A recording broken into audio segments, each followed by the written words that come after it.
Simple blogs with অনুষী চ্যানেলের আরও একটা নতুন ভিডিওতে তোমাদের সকলকে স্বাগত জানিয়ে আজকে ভিডিওটা স্টার্ট করছি।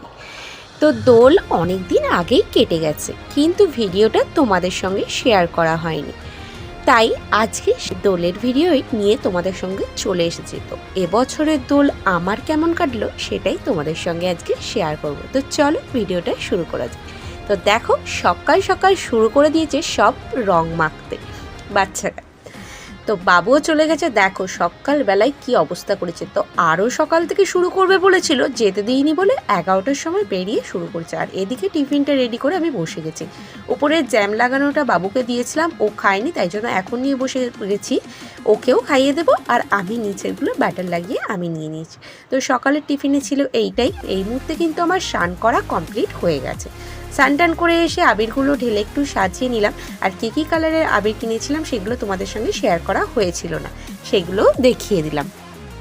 তো এখন পুজো করব, ঠাকুরের পায়ে একটু আবির দেবো, সেই কারণেই সাজিয়ে নিয়েছি, আর অন্য কিছু নয়। আর এই যে মশাই এসেছে রং খেলে, তো আমার দোলটা ব্যাস এইটুকুতেই সমাপ্ত। আমার শ্বশুরবাড়িতে দোল সেইভাবে কেউ খেলা পছন্দ করে না, তাই আমার দলটা এইটুকুতেই সমাপ্ত। আর এইটুকুটাও শুধুমাত্র বাবু লাগিয়েছে, ব্যাস এতেই হয়ে গেছে আমার দোল খেলা। তবে ও প্রচুর রং মেখেছিল, সকাল থেকে এত রং মেখেছিল যে গেঞ্জিটা পরিয়ে পাঠিয়েছিলাম, গেঞ্জিটা পুরো ভিজে সব করছিল। তো গেঞ্জিটা ছাড়িয়ে ঘরের অন্য একটা জামা পরিয়েছিলাম, আবার ঘরে এসে এই যে আবিরগুলো সাজিয়ে রেখেছিলাম তা থেকে ও নিয়ে একটু আবির মেখেছে, আমি ঠাকুরের পায়ে দিয়েছি আর মা বাপির পায়ে দিয়েছি, ব্যাস হয়ে গেল আমার এবছরের দোল খেলা। তো এইভাবেই আমার দোলটা কেটেছে এবছরে। একদমই খারাপ বলতে আমার দোলটা বেশিরভাগ সময় এইভাবেই কাটে। আর দুপুরবেলা একটু বানিয়েছিলাম লস্যি, তো সেটাই তোমাদের সঙ্গে একটু শেয়ার করে দিচ্ছি।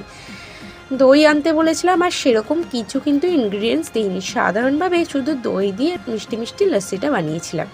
তো চলো দেখো, দইয়ের প্যাকেটগুলো সমস্ত আমি দিয়ে দিচ্ছি মিক্সিং বোলের মধ্যে। আর কী কী নিয়েছি সেগুলো তো তোমাদের দেখিয়ে দিলাম। একটু ড্রাই ফ্রুটস হিসাবে একটু কাজু আর কিশমিশকে একটু কেটে নিয়েছিলাম কুচি করে, আর নিয়েছি চিনি আর একটু বরফ আর দই, ব্যাস এইটুকু উপকরণেই আমার কিন্তু লস্যিটা হয়ে যাবে। তো এই মুহূর্তে পুরো দইটাই আমি মিক্সিং জারের মধ্যে দিয়ে দিলাম, আর দিয়ে দেব চিনিটা। তো পরিমাণ মতো অবশ্যই চিনিটা দিতে হবে। আমি কিন্তু এর মধ্যে কোনো রকম জল ব্যবহার করিনি, শুধুমাত্র দইটা দিয়েই এটাকে বিট করে নিয়েছিলাম। একটা পাত্রের মধ্যে আমি ঢেলেও নিয়েছি, আর ওপর থেকে দিয়ে দেবো ড্রাই ফ্রুটস, কিছুটা দেবো। ওই যে কাজু কিশমিশটা রেখেছিলাম পুরোটা দিলাম না, কিছুটা দিয়ে এবার একটা ডাল কাটার মাধ্যমে এটাকে ভালো করে আমি কিন্তু এই যে বিট করে নেব। এতে কিন্তু উপরের যে ফেনাটা হয় না, এতে কিন্তু দারুণ লাগে খেতে লস্যিটা। এটা কিন্তু অন্য মিক্সিং জারে যে বিট করেছিলাম তার জন্য কিন্তু একদমই হচ্ছিল না, তাই জন্য এই ডালকাটা দিয়ে এইভাবে করে নিচ্ছিল। আর এর মধ্যে কিন্তু আমি বরফটাও দিয়ে দিয়েছি। তো চলো, এইভাবে কিন্তু অনেকক্ষণ করেছিলাম, তারপরে কিন্তু এইরকম দেখো পুরো উপরটা ফেনায় ভর্তি হয়ে গেছিলো। তো চলো এবার এই ঠান্ডা লস্যিটা গ্লাসে ঢেলে আমি সার্ভ করে দেবো সবাইকে। আর লস্যি ঠান্ডায় খেতে ভালো লাগে। আর এতে অনেকে বিট নুন দেয়, কিন্তু আমাদের এইসব বিট নুন দিয়ে খাওয়া কেউই পছন্দ করে না, আমিও পছন্দ করি না, তাই জন্য শুধুমাত্র চিনি দিয়ে করলে আর অপর থেকে একটু ড্রাই ফ্রুটস দিয়ে সাজিয়ে দিলাম। খেতে কিন্তু দারুণ হয়েছিল লস্যিটা। তবে এটা কিন্তু ওই যে ভাঁড়ে বা ওই কাপে দই যে বসানো সেই দই হলে না একটু বেশি ভালো হতো। প্যাকেজিং দই ছিল তো খুব একটা বেশি ঠিক ছিল না, এর মধ্যে জল তো দিইনি, তোমাদের বললাম দুধও দিইনি, তাতেই কিন্তু শুধুমাত্র দইটা ফেটিয়ে নিতেই কিন্তু মিষ্টির মধ্যে কেমন পাতলা হয়ে গেছে। তো এটা যদি ওই বসানো দই হতো বা ভাঁড়ের দই হতো তাহলে কিন্তু এতটা পাতলা হতো না, আরও একটু বেশি ঘন হতো। আর দুধ দেওয়া যেত, তার জন্য একটা কিন্তু আলাদা টেস্ট আসতো। তো ওদের সবাইকে লস্যিটা দিয়ে দিলাম, ওদের সবাইকে বলতে বাবু আর হাজব্যান্ড মশাই আর বাপি, এরা তিনজনকে দিয়ে দিলাম। আমার আর মায়েরটা আবার এখন ফ্রিজে রেখে দিচ্ছি, কারণ আমাদের না এখনও কাজ সারা হয়নি, শুধুমাত্র দুপুরের খাওয়াটাই হয়েছিল। তো কাজটা সেরে এসে ঠান্ডা লস্যি খেলে আরও বেশি একটু ভালো লাগবে, তাই জন্য এখন ফ্রিজের মধ্যে আমাদেরটা রেখে দিলাম। আর একবারে তোমাদের সঙ্গে আবার কথা বলছি সন্ধ্যাবেলা। তো এই যে সন্ধ্যাবেলা মশাইয়ের ঘুম ভেঙেছে, আর দেখো হাতে ঘুম থেকে উঠেই ফুড কড়াই খেতে শুরু করেছে। ওর জন্য বিস্কিট এনেছিলাম, 2টো বিস্কিট খেয়েছে আর 2টো খেলো না।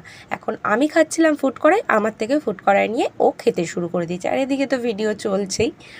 তো আর এত সকাল থেকে রং মেখেছে কি বলবো, কাশি শুরু হয়ে গেছে দুপুর থেকে। সারা দুপুর কেসেই যাচ্ছে, ঠিক করে ঘুমাতে পারেনি, এত ঠান্ডা লাগিয়েছে। আর ওরাই তো আনন্দ করবে, তাই জন্য না বারণও সেইভাবে করিনি। সেই সকালেই ঘর থেকে 11টার সময় বেরিয়েছিল রং মাখতে, বাড়িতে ফিরেছে 12:30টার সময়, তাও পুরো জামা কাপড় ওই রকম ভিজিয়ে। কী আর করা যাবে। তো দোল ছিল বলে আজকে পড়ারও ওকে ছুটি দিয়ে দিয়েছিলাম সারাদিনই। আজকে কেন, আগের দিনও চাচর দেখতে গেল, সেদিনেও পড়ার ছুটি দিয়েছিলাম।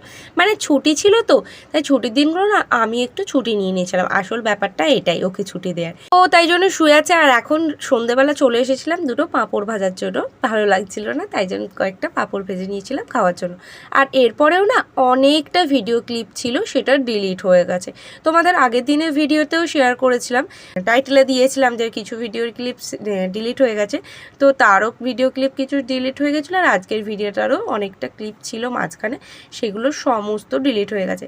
মানে ফোনের স্টোরেজ এতটাই ফুল হয়ে গেছে, সেই সমস্ত ক্লিয়ার করতে গিয়ে কখন যে এই সমস্ত ভিডিও ক্লিপগুলো ডিলিট হয়ে গেছে বুঝতে পারিনি। যখন ভিডিওগুলো এডিট করছি তখন দেখছি এইগুলো পারছি না, তাই সেগুলো তোমাদের সঙ্গে শেয়ার করতে পারলাম না। তার জন্য মনটা ভীষণই খারাপ। একটা আশা করে ভিডিও করলে তার মধ্যে যদি কিছু কিছু অংশ না পাওয়া যায় না, তখন সত্যি মনটা খুব খারাপ হয়ে যায়। আর এখন রাতে রান্না করতে শুরু করে দিয়েছি, মানে আজকে রাতে রান্নায় হবে পরোটা, সেটা তো তোমরা দেখতেই পাচ্ছ। আর তার সাথে করেছিলাম আলু ভাজা, তো সেটারও ভিডিও করা ছিল, সেটাও ডিলিট হয়ে গেছে, তাই তোমাদের সঙ্গে সেটা শেয়ার করতে পারলাম না। একবারে সেই রাতে খাওয়ার সময় তোলা আছে, সেইটুকুটা তোমাদের দেখিয়ে দেবো যে রাতের ডিনারে কী কী ছিল। আর যেহেতু পূজা নেই তাই জন্য একাই করছি। একবারে ময়দাটা আগে মেখে নিয়েছিলাম, আর কয়েকটা বেলে নিচ্ছি যাতে ভাজতে আমার সুবিধা হয়। আর যে যার ঘরে এখন রেস্ট করছে, শুধু বরমশাই মাঝে মাঝে একবার করে আসছে আর দেখে যাচ্ছে, যেহেতু দৌড়ে একাই রান্না করছি তাই কি করছি সেটা দেখার জন্য মাঝে মাঝে আসছে। তবে আসল ব্যাপারটা কিন্তু অন্য ছিল, সেটা না আমি বুঝতে পারিনি। আসল ব্যাপারটা কী ছিল তোমাদের বলি চলো। আসল কী কারণে আসছিল জানো? কতক্ষণে পরোটাগুলো ভাজতে শুরু করি এবং ভাজা হয় সেটা দেখার জন্যই কিন্তু বারবার আসছিল, আমাকে পাহারা দিতে নয়। তো যখন থেকে পরোটাটা ভাজতে শুরু করেছে, ব্যাস অমনি এসে ভাজা হলে একটু দিও, বাবা ছেলেতে ঘরে বসে বসে খাবে, সেটাই বারবার দেখার জন্য আসছিল। ব্যাপারটা পরে আমি বুঝলাম। আসলে কার মনে কখন কি চলে না কেউ বুঝতে পারে না, এটা তোমাদের আগেও ভিডিওতে বলেছিলাম। তো এটা তো আমার পাশে ছিল, সেটাই আমি বুঝতে পারিনি, তাহলে দূর থেকে তোমরাই বা কীভাবে বুঝবে বলো? আসলে আমরা যেটুকু তোমাদের ভিডিওতে দেখাই তোমরা সেইটুকুই জানতে পারো, সেইটুকুই দেখতে পারো। আমরা যদি দেখাই খুব ভালো আছি, খুশি আছি, তাহলে তোমরা কিন্তু সেইটুকুই জানতে পারো। এর বাইরে কিন্তু কিছুই তোমরা বুঝতেও পারো না, জানতেও পারো না, কারণ আমরা তোমাদের জানাতে চাই না। তো তাই দূর থেকে দেখে কাউকে বিচার কখনো করতে যেও না। এমনটা যারা করতে যায় এটা নিছক বকামো ছাড়া আর কিছুই না। তো মানুষের কথাবার্তা, তার স্বভাব আচরণ এই সমস্ত থেকে একটু বোঝা গেলেও পুরোটা কিন্তু সেই মানুষটাকে কখনোই বোঝা যায় না বা চেনা যায় না সে কীরকম পরিস্থিতির মধ্যে দিয়ে যাচ্ছে। তো তোমাদের সঙ্গে আমি এত কথা বলি, এত ভিডিও শেয়ার করি, তোমরা কি বুঝতে পারছো? এই গত 3-4 দিন ধরে আমার কিন্তু শরীরের অবস্থা একদমই ভালো ছিল না, মাঝে জ্বর এসেছিল ও গলার অবস্থা কিন্তু এখনও খারাপ আছে, কিন্তু তোমাদের সঙ্গে শেয়ার করিনি, তাই তোমরা সেটা জানতেও পারোনি। আজ বললাম তাই জানতে পারলে। ভিডিওটা পুরনো হলেও এডিটটা যখন করছি আমি সেই সময় আমার শরীরের অবস্থা বললাম। চলো আজকে তোমাদের সঙ্গে কিছু পার্সোনাল কথা শেয়ার করি। বাড়ির বউদের নাকি কখনো অসুস্থ হতে নেই, অসুস্থ থাকতে নেই বেশি দিন বা বেশিক্ষণ। এতে আবার তোমরা ভেবো না আমি আমার কথাই শুধু বলছি, কারণ প্রতিটা বাড়ির কথাই কিন্তু সেমই কিছুটা। শুধুমাত্র আমার কথা নয়, আমার শাশুড়ি মাও কিন্তু একটা বাড়ির বউ ছিল, ওনার কথাও বলছি। তেমনই কিন্তু আমার মাও একটা বাড়ির বউ, তাই সবার কথাই বলছি। তখন দেখতাম অসুস্থ হলেও কিন্তু ওই রাত্রকুই রেস্ট পেত মা, তারপরে সকাল থেকে উঠে যেরকম কাজ সেরকমভাবেই করতো। তখন অত বুঝতাম না, এখন ব্যাপারটা খুবই ভালোভাবে বুঝতে পারি, আর তাই জন্যই কিছু বলা না ছেড়ে দিয়েছি। আমি ভীষণ চাপা স্বভাবের। এই মুহূর্তে আমার বাড়ির কিন্তু কেউই জানে না আমি অসুস্থ, বলতে চাই না, বলতে পছন্দও করি না। তো কিছুদিন আগে না গিয়েছিলাম মায়ের কাছে, যখন গিয়েছিলাম তার কিছুদিন আগে পা কেটে গেছিলো, সেটা ফোনে কথা হয়েছিল শুনেছিলাম, বেশ অনেকটাই পা ডিপ হয়ে কেটে গিয়েছিল। তার জন্য মায়ের হাঁটাচলা করতেও না ভীষণ অসুবিধা হচ্ছিল। তা বলে কিন্তু ঘরের একটা কাজও আটকে ছিল না, সমস্তটাই মাকে করতে হয়, কারণ আমরা 3 বোন, আর 3 বোনেরই বিয়ে হয়ে গেছে, মা একা। আর কী কারণে গিয়েছিলাম সেই সমস্ত ভিডিও তোমাদের সঙ্গে শেয়ার করব। একটু লেট হবে কিন্তু ভিডিওগুলো দেব।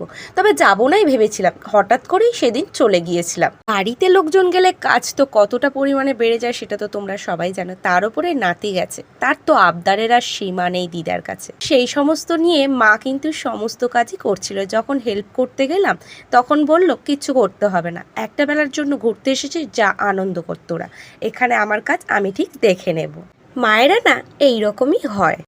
তো দেখো, তোমাদের সঙ্গে এত কথা বলতে বলতে আমার কিন্তু রাতের রান্নাটা কমপ্লিট হয়ে গেছে। তো রাতের ডিনারে কী কী করেছিলাম দেখো, আলু ভাজা, পরোটা আর ছিল গজা। তো চলো আজকের মতো ভিডিওটা আমি এখানে শেষ করছি। ভালো লাগলে অবশ্যই একটা লাইক, শেয়ার, কমেন্ট করে দিও, চ্যানেলটা সাবস্ক্রাইব করে দিও। দেখা হবে আবার তোমাদের সঙ্গে নেক্সট ভিডিওতে। ততক্ষণের জন্য টাটা, সকলে ভালো থেকো, সুস্থ থেকো।